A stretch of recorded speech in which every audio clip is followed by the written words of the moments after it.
Keanu Reeves walked into a royal dinner wearing a black shirt. No one knew who he was. One woman tried to humiliate him. She mocked his clothes, laughed at his silence. Then Prince William said 5 words that shattered the room, and the room would never forget what happened next. Before we dive into this story, tell us, where are you watching from?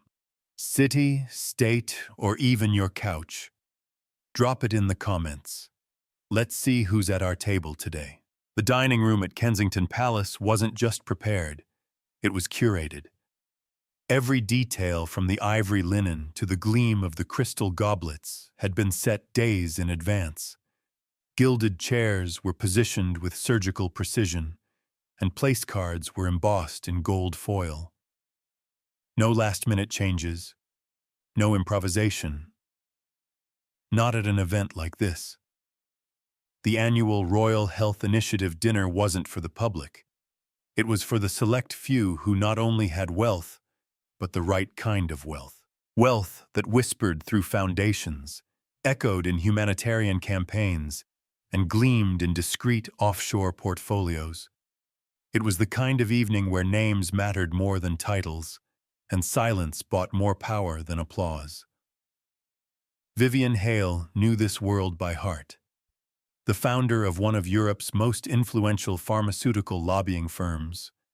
She'd been attending this dinner for 15 years and hosting the pre-dinner strategy brunch for 10 of them. Her seat, table 1, left of center, closest to the Duke, was never in question.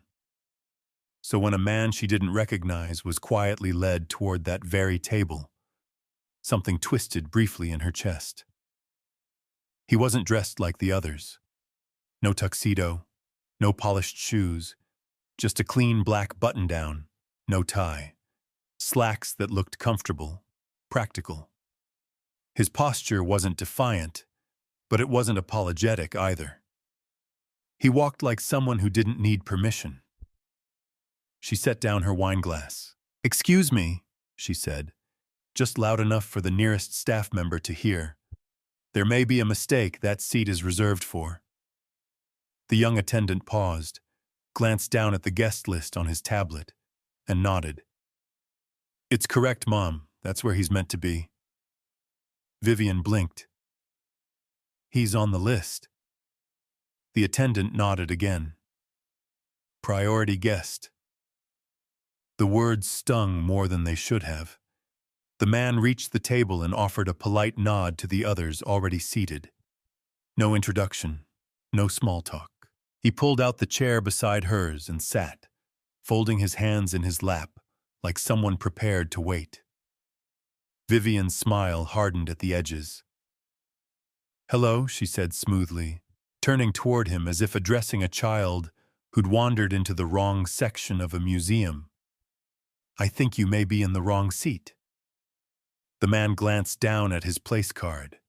Blank, just like hers. Only gold trim and the word guest. "I was told this was mine," he said simply. Vivian's lips parted, then closed again. She laughed lightly, brushing a loose strand of hair behind her ear.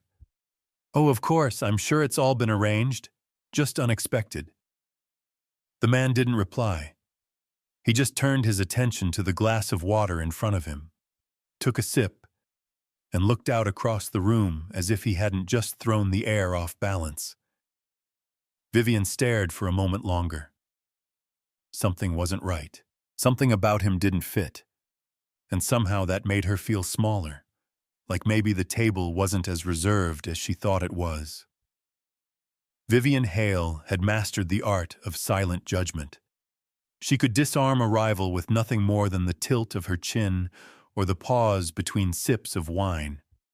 And right now, every ounce of that discipline was trained on the man sitting beside her, the stranger in the black shirt. The rest of Table 1 had begun to fill. Sir Malcolm Gray, CEO of Helix Pharmaceuticals, greeted Vivian with a kiss on both cheeks and didn't even glance at Keanu. Dr. Renata Weiss, Nobel nominee and the face of a new pediatric vaccine initiative, gave him a brief, puzzled look before returning to her seat and opening her program booklet. No one said a word to him. No one recognized him. Not yet. The clatter of silverware and laughter from neighboring tables buzzed like static in Vivian's ears. She leaned slightly toward the man. Her voice dipped in practiced sweetness. These events usually follow strict protocol. You know, seating, introductions, tradition. He turned his head just slightly. I'm a fan of tradition. Vivian smiled, but there was ice behind it. Then you'll understand why I was surprised. It's not often we have guests who arrive without even a nameplate. He looked at her place card, identical to his, just guessed, then gently. Perhaps names matter less than what brings someone here. Vivian blinked. The reply wasn't defensive. It wasn't anything she could pin down. It was calm, centered, unbothered, and that unsettled her more than arrogance ever could. A server approached with a tray of canapés. The man thanked him with quiet sincerity, which Vivian noticed drew a flicker of appreciation from the staff, another detail that grated. "Do you work in medicine?" she asked, trying again, this time laced with feigned curiosity. "No," he said, biting gently into a piece of grilled peach and prosciutto. "Not professionally." She tilted her head. "Then you must be in tech or film. There's always one or two from LA who slip in at these things." He didn't respond. "Finance," she pressed. Still nothing. She laughed, short, musical, and hollow. "Or are you one of those mystery philanthropists dropping in from the shadows to fund some noble cause?" He looked at her then. For a moment, something flickered in his eyes. Not amusement, not offense. Something more like quiet grief, then it was gone. "I'm just someone who believes in the work," he said. Vivian leaned back, folding her napkin with care. "Of course you do." Across the table, someone whispered, "Is he someone we should recognize?" Vivian answered too quickly, "I doubt it." The stranger remained silent, and that silence was beginning to draw more attention than words ever could. Around the table, subtle glances passed like signals, some curious, some wary, some already shifting with the uncomfortable gravity that comes when a room begins to realize it may have underestimated the wrong man. By the time the first course arrived, lobster bisque laced with saffron and truffle foam, the tension at table 1 had thickened into something almost physical. Conversations flowed freely at the other tables. Laughter rose in bursts from diplomats, scientists, and billionaires. But here at the table closest to Prince William's podium, a quiet war was being waged in glances and half-smiles. Vivian Hale carved into her bread roll with more force than necessary. "So," she said, her tone light, but her eyes sharp. "Are you finding the evening enlightening?" The man beside her, still nameless to most at the table, glanced up. "I am." Her smile thinned. "I suppose it must be eye-opening, seeing how these events work, how real influence happens, how seats are earned." There it was, the shift from subtle to surgical. Across the table, Sir Malcolm Grey chuckled politely, then took a generous sip of his wine. Dr. Weiss lowered her fork, sensing the change in temperature. Keanu said nothing. Vivian leaned in slightly, not enough to look rude, just enough to ensure her words couldn't be mistaken. "I ask because, well, it's not every night someone bypasses protocol. These seats aren't just handed out." He turned his head to meet her gaze, calm, neutral, not a hint of apology. "I didn't bypass anything." Vivian's brows lifted, feigning innocence. "Of course, I'm sure someone made a very special exception." She punctuated the sentence with a sip of champagne, eyes still fixed on him over the rim of her glass. Then softly, just loud enough for the others to hear. Though I must say the dress code is usually clearer. It's black tie, not whatever this is. That earned her a few smirks. A ripple of amusement passed through the table. Safe ground. A joke at someone else's expense. Classic Vivian. Keanu didn't flinch. Instead, he reached for his water, took a slow sip, and nodded slightly, as if acknowledging her effort without granting it power. Vivian hated that. The lack of reaction. The way he refused to be embarrassed. He's probably some guests plus one, she muttered, not so quietly to Sir Malcolm, or someone's idea of a human interest story. Malcolm laughed, eyes darting quickly to Keanu, then away again. Maybe he's the entertainment. That drew a few chuckles, but they were thin, hollow, like people laughing to prove they weren't uncomfortable. Keanu placed his glass down gently. I'm not here to entertain, he said, voice low but clear. I'm here to listen. The room around them didn't stop, but it slowed, just enough. Vivian's smile froze. Her fingers curled around the stem of her glass, a bit too tightly. Of course you are, she said, barely hiding the bite beneath her words. And we're all just thrilled to have you still here with us. If you're still watching, drop 'em here in the comments. Let's see who's paying attention. The main course was served with royal precision, venison medallions drizzled in elderberry reduction, artfully arranged beside caramelized roots. At table 1, however, taste was the last thing on anyone's mind. Vivian Hale had grown restless. She'd tried subtlety. She'd tried charm. Now she was done pretending. She dabbed her lips with her napkin and leaned back, her voice poised like a dagger wrapped in silk. You know, she began lightly, it's actually quite impressive. The confidence, I mean.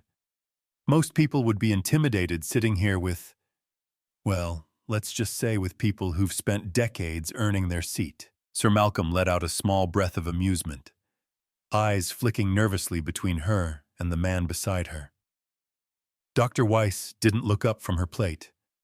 Keanu didn't react. He cut his venison with quiet, almost meditative movements. Vivian pressed on. Tell me, she said, smiling sweetly, what inspired you to come tonight? Was it the food, the company, or just the chance to say you've dined at Kensington Palace? He looked up, calm as still water. I came because I believe in the cause. Of course, she replied, her tone tightening. And I suppose believing is enough these days. No need to actually contribute. Just show up, say the right things, and hope no one asks too many questions. The words hit the table like dropped glassware. Keanu set his fork down. I didn't come here to impress you. Vivian laughed, not loudly, just enough to draw glances, just enough to let the performance begin. Well, don't worry, you haven't. Sir Malcolm coughed across the table. A young biomed researcher looked down at her plate, pretending not to hear. Vivian turned slightly, addressing the whole table now. It's fascinating, really, she said, how fashion has shifted. Once upon a time, effort was admired. Now it's all about authenticity, whatever that means. Show up in sneakers, stay quiet, and suddenly you're mysterious. She lifted her glass. Here's to the new standard. Do less. Be more. A few guests chuckled. Others didn't. The air was tightening like a rope. Keanu turned to her. For the first time, his gaze held hers. Maybe, he said slowly, it's not about doing less. Maybe it's about doing enough and not needing applause for it. That stopped her, just for a second. Then Vivian leaned closer, voice low but acid sharp. That's cute. But in this room, silence only works if everyone already knows your name. Keanu held her stare. I'm not here for everyone to know my name, he said. I'm here because people out there are dying, and this room has the power to change that. He didn't raise his voice. He didn't smile, and somehow that quiet hit harder than any insult she'd ever thrown. For the first time that night, Vivian didn't have a comeback. Not yet, but her pride demanded one. And when it came, it would be public, cutting, and irreversible. Vivian Hale never lost control of a room. Not in Brussels, not in Geneva, and certainly not at Kensington Palace. But the man beside her, the stranger in the black shirt, had shifted the axis of her table with nothing but silence. And worse, the silence was spreading. He had made her look petty, small, and that was something Vivian Hale did not forgive. She would fix it, publicly, elegantly, brutally. She raised her glass with deliberate grace and turned to Lord Ellington, a retired royal advisor seated 2 spots down. Do remind me, my lord. What was the dress code again? Formal black tie, wasn't it? Lord Ellington, caught mid-sip, nodded cautiously. Yes, I believe so. Vivian smiled. I was just thinking how wonderfully inclusive we've become. We don't even require standards anymore. Just show up, preferably underdressed and overly confident. This time the jab landed. Several at the table exchanged uncomfortable glances. Keanu remained unmoved, his hands folded loosely on his lap. She wasn't done. Vivian turned to the server refilling wine glasses. Would you be a dear and check with the kitchen, see if they've got a spare jacket for our guest, perhaps something with lapels? The server hesitated. Ma'am. She didn't repeat herself, just smiled. It wasn't the words that cut. It was the way she said guest, like he was an intruder, a stray, a mistake. But before the server could respond, a voice spoke up from across the table. Sorry, said the young biomedical researcher, looking directly at Keanu, brow furrowed. Have we met? Vivian turned sharply, annoyed at the interruption. Keanu looked up gently. I don't believe so. The woman tilted her head, searching. You just look familiar. Are you in medicine? I swear I've seen your face somewhere. Vivian forced a laugh. Oh, I doubt it. He's clearly not from our world. But her smile was tighter now. The woman didn't respond. She was still staring at Keanu, trying to place the face she couldn't forget, the voice, the eyes. Meanwhile, Vivian turned back toward Lord Ellington. You know, this reminds me of that gala in Madrid, where a wedding crasher tried to sneak in as a Somalian ambassador. These people really are getting creative. Ellington chuckled politely. Barely. Across the table, Dr. Weiss's fork clinked softly as she set it down. Keanu exhaled slowly and reached for his glass. Not wine, just water. I don't think anyone's sneaking in, he said evenly. I think we're all just choosing what we want to see. Vivian's eyes narrowed. That's the thing about people like you, she said. You think being calm makes you superior, but really it just makes you invisible. Keanu turned his gaze to her, and for the first time there was something beneath it. Something colder. Then maybe invisibility is safer, he said, when rooms like this tend to burn whoever stands out. For the briefest second, no one breathed, and from across the table the young woman whispered something under her breath. Wait, is that... But the name didn't come. Not yet. The second course had barely been cleared when Vivian Hale decided to end the game. She had played her part, smiled, sipped, jabbed, but it wasn't enough. The man beside her was still breathing the same air, still sitting at her table, still untouched by every blade she'd slipped between her words.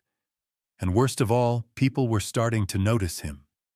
Not her, not anymore. Vivian raised her voice, just enough for neighboring tables to catch the echo. "You know, I do think we deserve to know who we're dining with," she announced, lifting her champagne flute with theatrical elegance. "After all, this isn't a soup kitchen." A few guests flinched. Others froze mid-bite. Keanu didn't react. She turned to him directly now, her tone coated in mock sweetness. "Care to introduce yourself, mystery man? Or shall we continue pretending you're part of the decor?" Silence stretched. One heartbeat, two. Then Keanu looked up, his voice low and steady. "My name doesn't matter." Vivian smiled, like a blade. "Of course it doesn't. Convenient, isn't it, when one has nothing to offer?" That landed harder than expected. Even Sir Malcolm shifted uncomfortably in his seat. Across the table, the young researcher, the same woman who'd been trying to place his face, stared harder. "No, wait," she said softly. "You're—" Vivian kept going, cutting her off like a whip. "It's impressive, though," she said. "The audacity to wander into a place like this, dressed like that. Say nothing, offer nothing, contribute nothing." "He contributed something," someone muttered from 2 seats down. Vivian snapped her head toward the voice, then back again. "Oh, really? Then by all means let's hear it. What exactly have you contributed to tonight's cause?" Her voice rang sharp and clear. It echoed in the glassware, silenced the forks, and in that silence Keanu finally stood, slowly, gracefully, unrushed. He looked at her with eyes that were neither angry nor amused, just tired, not of her, but of everything she represented. "I didn't come to be seen," he said quietly. "I came to help." Vivian opened her mouth, but she never got the next line out. Because that was when it hit the young researcher like a lightning bolt. She gasped aloud, hand over her mouth. "Oh my God, you're Keanu Reeves!" The words weren't shouted. They didn't need to be. They rippled across the table like thunder rolling in slow motion. Heads turned, backs straightened. Sir Malcolm dropped his napkin. Dr. Weiss sat bolt upright. Glasses hovered mid-air. Vivian's breath caught in her throat. "No," she said, barely audible. But it was too late. People were already whispering, already Googling, already realizing, and the man she'd spent the last hour mocking, he hadn't just remained calm.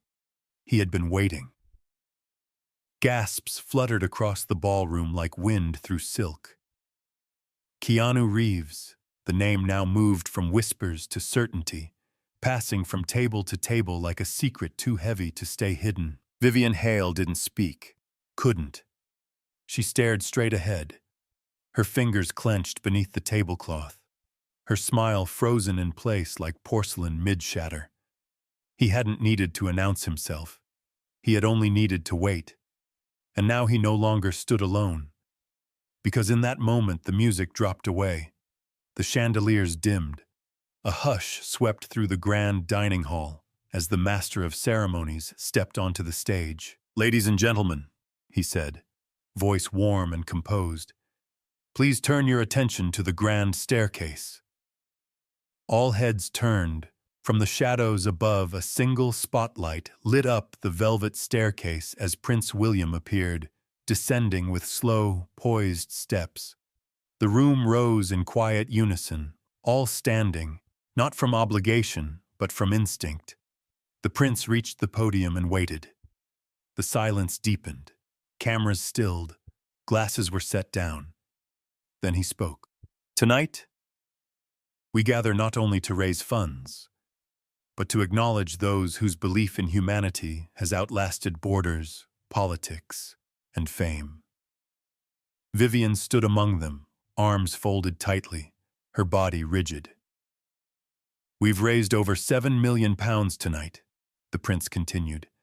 "But one name, one gift stands above them all, a donation that single-handedly funded the expansion of mobile clinics across 3 nations, trained over 200 medical staff, and ensured clean water for over 100,000 people." He paused. The room leaned forward, and yet this guest asked for no speech, no name tag, not even a reserved chair.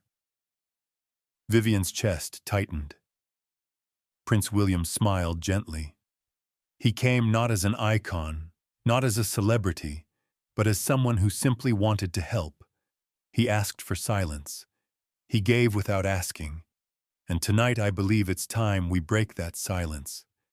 Because this man didn't just support the Royal Health Initiative. He looked directly toward Table 1. He became a part of its soul. A spotlight shifted, illuminating Keanu Reeves standing tall, still in his black shirt, still silent. "Ladies and gentlemen," the prince said, "please join me in thanking Keanu Reeves, co-founder and primary sponsor of the Royal Health Expansion Project." The applause came like thunder, raw, sudden, relentless. People stood taller, some clapped with both hands and heart. Others reached for their phones, capturing the moment. Flashes lit the chandeliers. Whispers turned into cheers. Vivian didn't move, didn't blink. She had spent the evening trying to make him small, only to find herself shrinking in the glow now surrounding him. Keanu offered a quiet nod toward the prince. No speech, no smile. Just that same unshakable stillness. And somehow that moved people more than any standing ovation ever could. The applause crashed like a tidal wave across the ballroom. It rolled over the gold-gilded pillars. It echoed against crystal chandeliers. It rose from the lips of ministers, CEOs, scholars, people who had only just realized they'd spent the evening sitting beside greatness and hadn't even known. And in the middle of it all, Keanu Reeves didn't move. He didn't step forward. He didn't bow. He didn't wave. He stood as he was, still simple, silent. The spotlight kissed his shoulder, catching the dark fabric of his shirt like soft armor. It made his calm seem regal, and that calm was power. At Table 1, guests stood with their hands raw from applause, all except Vivian Hale. She sat frozen. Her wineglass trembled slightly in her grip, though her face remained composed. She didn't dare look left or right. She knew what she'd see. Backs turned slightly away, shoulders shifting, conversations suddenly starting without her. To her right, Sir Malcolm was already leaning in to speak with the young biomedical researcher, now starry-eyed, recounting the first moment she realized who he was. To her left, Dr. Weiss had subtly scooted her chair away, directing a quiet question to Lord Ellington about Kiana's previous humanitarian work. No one was looking at Vivian. No one was saving her. She had always been the gravitational center of these evenings. Her approval could lift careers. Her eye contact was currency. But now she was just a woman in a silver gown, sitting very still at a table that no longer belonged to her. Across from her, Keanu sat back down. Same posture, same hands, same expression, as if nothing had changed, as if everything had. Vivian turned her head just slightly, stealing one last glance at him. There was no gloating on his face, no revenge in his eyes, only stillness. And that was worse because she realized he hadn't needed to defend himself. He hadn't needed to fight back.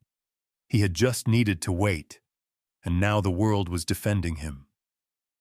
The silence around her thickened, not hostile, not cruel, worse, dismissive, as if her words, her presence, her role had already been forgotten. Vivian tried to lift her champagne in a casual toast, but no one joined her. A photographer across the room adjusted his lens, not toward her, but toward Keanu, now deep in quiet conversation with Prince William. The lens focused, snapped, flash. Vivian didn't blink. She didn't need to see the photo to know she wasn't in the frame. The music had returned, soft, elegant, almost apologetic. A quartet near the balcony played a gentle waltz, and around the ballroom guests resumed the performance of civility, laughing lightly, sipping wine, offering compliments that barely touched the air before fading. But at table 1 the shift was irreversible. Vivian Hale sat in the ruins of a throne only she had believed in. No one said her name. No one asked her opinion. No one sought her gaze. She had become a shadow in her own spotlight. Lord Ellington now leaned toward Keanu, engaged in low conversation.